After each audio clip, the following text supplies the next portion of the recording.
Olá, eu sou o professor Evandro Ramos, seu curso técnico em enfermagem. Estamos aqui desenvolvendo a disciplina enfermagem cirúrgica dentro da clínica cirúrgica e vamos abordar nessa aula o item 5 do seu material e falar sobre as alterações fisiológicas e as complicações do pós-operatório mais comuns. Vamos lá? De maneira em geral, então, é importante que a gente siga todas as orientações que a gente viu nas aulas anteriores a respeito dos cuidados de enfermagem nos períodos pré, intra e pós-operatório. Por quê, professor? Porque, obviamente, podem existir vários tipos de complicações e a gente vai ter que ficar atento a essas complicações que podem acontecer lá no período pós-operatório. Talvez no imediato, que são as primeiras 24 horas, mas também pode acontecer de maneira mais tardia, que é o pós-operatório imediato. Ok? Nesse processo, então, é importante que a gente tenha observação a vários tipos de cuidado e realize, além daqueles cuidados de enfermagem que falamos anteriormente, uma série de outros cuidados que a instituição pode prescrever ou colocar como protocolo para nós profissionais de enfermagem. Então, as complicações que são mais comuns, literalmente, ou alterações fisiológicas, elas podem ser alterações em sinais vitais, aí eu tenho, literalmente, a alteração ou rebaixamento da PA, alteração e rebaixamento da frequência cardíaca, alteração e rebaixamento da frequência respiratória, eu posso ter febre, eu posso ter aumento da temperatura. Então é importante fazer a monitorização de sinais vitais, como cuidar de enfermagem, para monitorar esse tipo de complicação que pode sim existir. E uma febre, ela vai indicar literalmente um processo de infecção. Se ela vai indicar um processo de infecção, aquela cirurgia foi contaminada. E nesse sentido de ter sido contaminada, pode trazer várias complicações a esse paciente, tá bom?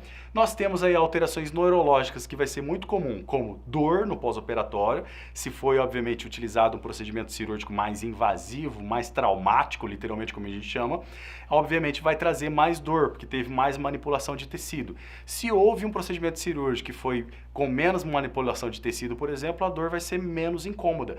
Mas imagine aí o paciente que fica por um longo período de tempo numa maca cirúrgica numa mesma posição, tá? E isso pode trazer dor por conta da postura, literalmente, que ele teve pelo procedimento, pela postura ou posição cirúrgica que ele esteve dentro do centro cirúrgico. Isso pode trazer incômodo também posteriormente, ok? A sonolência ela vai ser bastante comum, mas eu tenho que observar por quê? Porque a sonolência ela pode ser incomum, exagerada, tá? Por um longo período de tempo, e isso não vai ser tão comum, e eu tenho que observar isso porque pode ser uma alteração importante lá do sistema nervoso central, tá bom? Outro tipo de questão que pode acontecer também é o soluço, que pode estar relacionado com algum processo gastrointestinal, onde está voltando a funcionar esse processo do trato gastrointestinal de funcionamento normal, e isso pode trazer aí algum incômodo para esse paciente também. Podem acontecer também algumas alterações pulmonares, como por exemplo, cianose, que vai trazer obviamente uma hipóxia inicialmente com uma baixa, um retardamento, um rebaixamento nessa função respiratória e trazer literalmente a hipóxia da hipóxia a cianose, tá? Que é uma falta exagerada de oxigênio e começa literalmente a ter morte celular. A dispneia, que é literalmente uma frequência respiratória totalmente dificultada e obviamente o paciente vai ter uma dificuldade em respirar. Pode existir a tiragem intercostal, que está relacionada com o esforço intercostal para ele poder inspirar, tá? Para poder expandir a caixa torácica. Então, essa tiragem intercostal é literalmente conhecida como o esforço da caixa torácica para ele inspirar o ar. E isso pode estar relacionado com uma complicação dos órgãos pulmonares relacionados a essa cirurgia. Pode acontecer também o batimento da asa do nariz numa tentativa de esforço de inspiração, por exemplo. Ele vai literalmente fazer um batimento da asa do nariz e isso pode ser um sinal também de alteração pulmonar. E também a agitação de maneira em geral, porque isso vai fazer com que essa alteração pulmonar vai fazer com que diminua o oxigênio, que é importante, como você já viu lá na anatomia, é importante para a nossa vida de funcionamento orgânico do corpo. Falta esse oxigênio, isso vai startar lá no cérebro uma agitação, uma ansiedade exacerbada, literalmente, que pode trazer para o paciente e pode trazer também até outras complicações aí para as pessoas que estão em volta. Alterações urinárias, como por exemplo, infecção urinária, pode acontecer no processo pelo próprio cateterismo que foi realizado. A retenção urinária, literalmente, ele ter aí uma retenção urinária por algum procedimento cirúrgico, pelo retardo da anestesia ou até outro tipo de processo, por exemplo, formação de coágulos, por exemplo, no trato renal, e isso pode trazer uma retenção urinária ou até mesmo a falha de funcionamento dos rins, que é a anúria.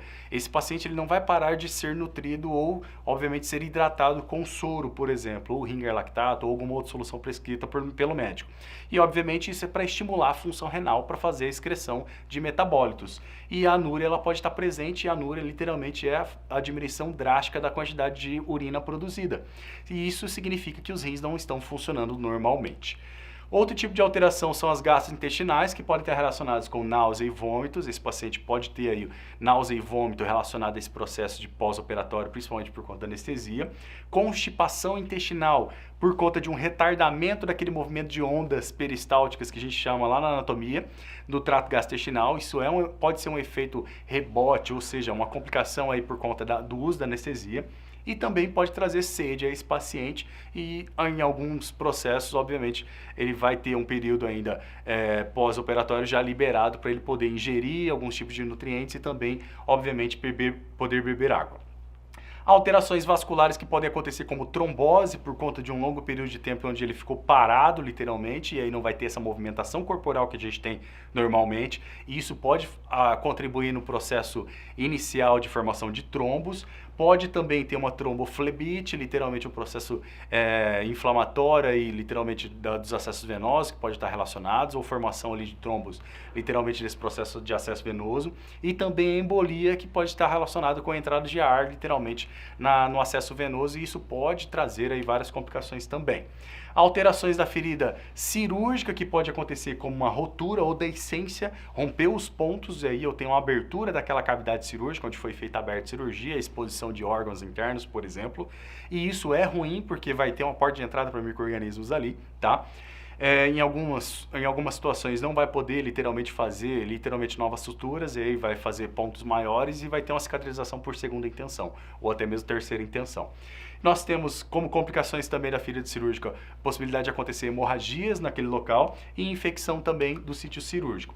E pode acontecer também o choque, que você vai conhecer literalmente as diferenciações em relação ao choque, e aqui pode acontecer justamente por conta de um suprimento inadequado de sangue lá para os tecidos.